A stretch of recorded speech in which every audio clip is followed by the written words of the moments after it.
And we are back here at Shamrock Fighting Championships as we throw it to Stephen Baer to start the next one. All right, fight fans, let's bring out our next bout of the evening. Tonight, fighting out of the blue corner, please welcome Dan Mcglasson.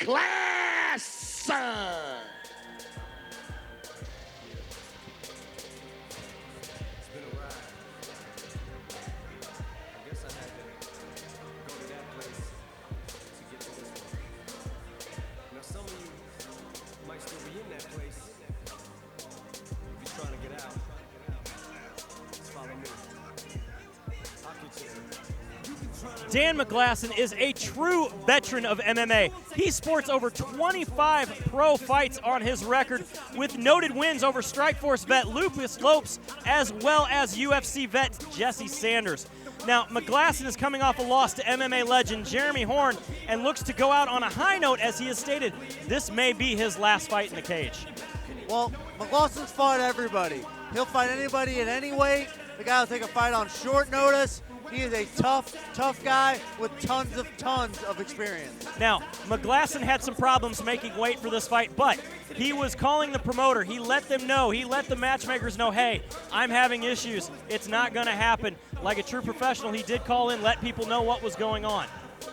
Absolutely. That's how you do it. That way, his opponent didn't have to cut the weight, and Mcglasson just comes in and doesn't make weight. That's a professional thing Mcglasson did, a true vet of MMA. And that's why he felt that after he had problems, because he has never missed weight in his career, that now he may need to hang it up after this fight due to some of the health issues and weight cutting. The older you get, the tougher it is to make weight. It's a fact of life. All right, fight fans, let's bring out his opponent tonight. Fighting out of the red corner this evening, please give it up for Dallas Browning.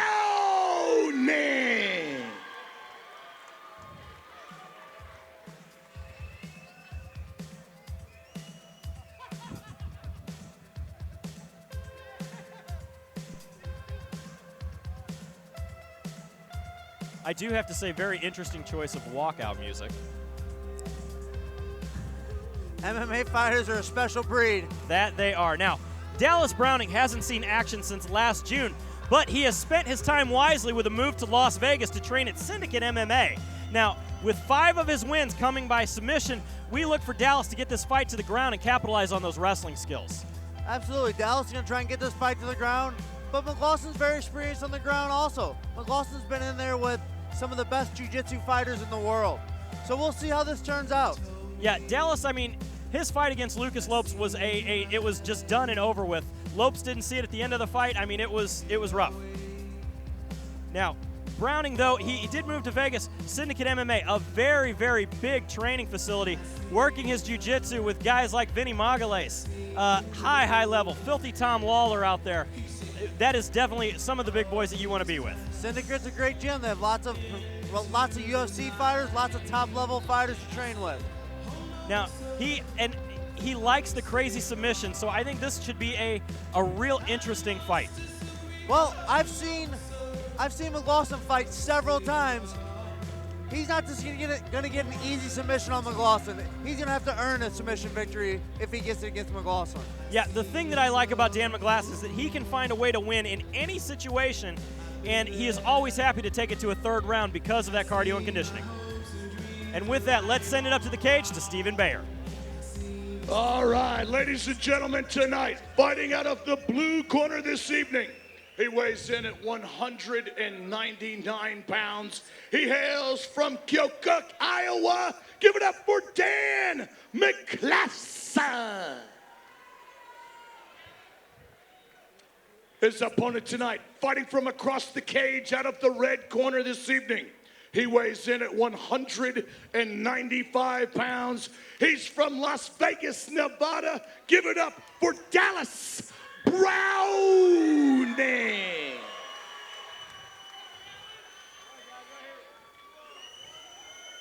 All right, fellas, you got any questions, sir?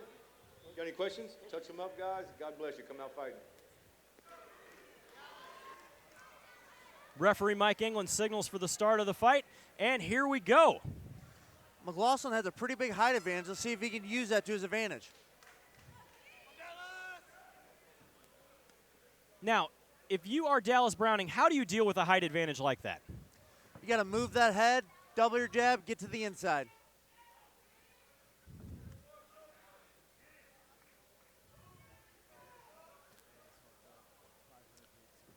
Nice takedown.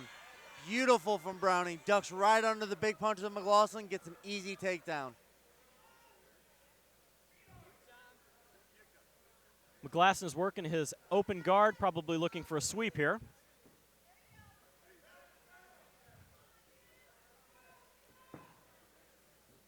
Mcglasson looking for a half butterfly sweep, and he gets it right in the half guard. Beautiful sweep. That just shows his experience, Kevin.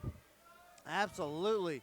He's going to want to keep that right underhook and start raining down some big punches and elbows. Beautiful half guard sweep from Browning.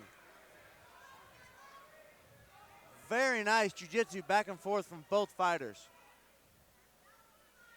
Now, Kevin, how hard is it to finish a guillotine choke from this position?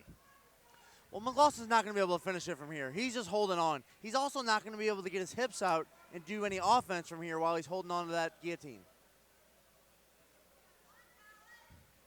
Dallas beginning to land some shots on the body to soften him up. Yeah, almost to the point of just stalling. Oh, looks like Browning went for a guillotine, ends up on bottom. Beautiful scramble, not on Mcglasson's back. Oh, big punches. shots. He is putting everything into these punches, makes Mcglasson go to his back. Man, those are some big ground and pound punches. But Mcglasson, with the veteran that he is definitely looking calm on the ground. Doesn't seem to have flustered him as of yet. Browning looking to pass. Nice right hand. Mcglasson looking to get to the fence so he can get a stand up here. Maybe looking for a guillotine.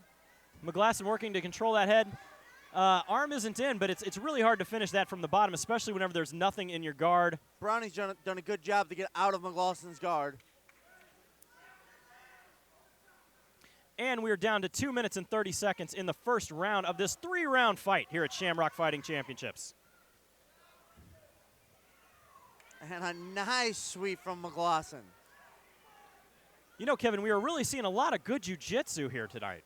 A lot of good jiu-jitsu. Browning holding on to a guillotine. And he uses it to pass in the side control. And he's working a Kimura on that side. He's got the hands locked. Steps over the head. Oh, this looks bad, Kevin. Oh, Mcglasson nice. with a nice bump. Frees the arm. We are just under 2 minutes here in round one. Good back and forth jiu-jitsu action. Very good jiu-jitsu match. Oh, and a cartwheel pass from Browning. Showing that he likes the crazy stuff. Beautiful cartwheel pass. He's looking at the Kimura again.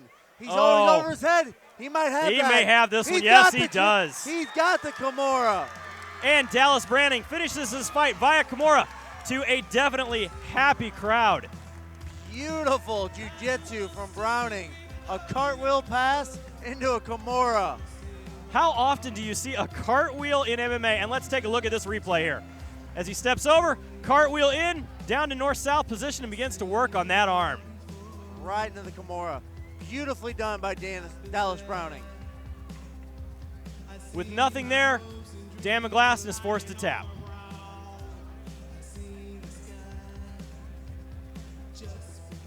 Nice jiu-jitsu clinic shown in there by both fighters. Dallas Browning taking the win. So let's send it up to the cage to Stephen Baer for our results.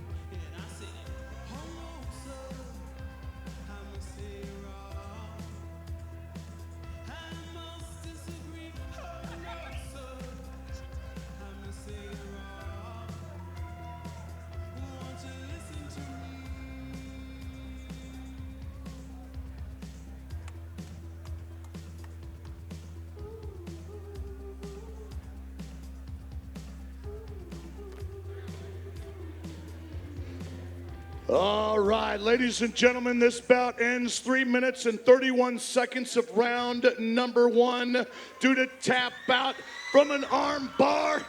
Give it up for Dallas Brown! Dallas Browning taking the win via Kimura. Definitely a crowd favorite here, Kevin. Absolutely. Everybody loves a cartwheel pass. Can't beat that.